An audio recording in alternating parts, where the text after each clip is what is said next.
मियां नवाज शरीफ ने तो कोई साइफर नहीं लहराया था। मियां नवाज शरीफ ने ब्लैक मार्केट में कोई घड़ियां नहीं बेची थी। मियां नवाज शरीफ ने कोई 9 मई के हमले नहीं कराए थे। तो ये सारे इल्जाम जो हैं ये तो सबूतों की बुनियाद पे है ना।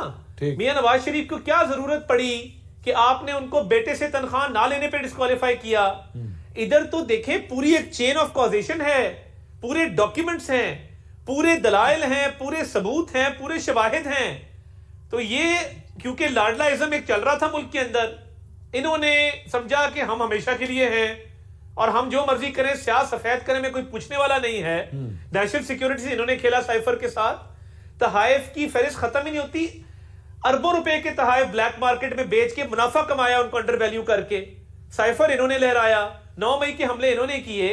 अब जब इस तरह के जुर्म हैं तो इसमें तो अरशद मलिक की वीडियो भी कोई नहीं है, इसमें तो शौकत अजीज सिद्दीकी की स्टेटमेंट भी कोई नहीं है।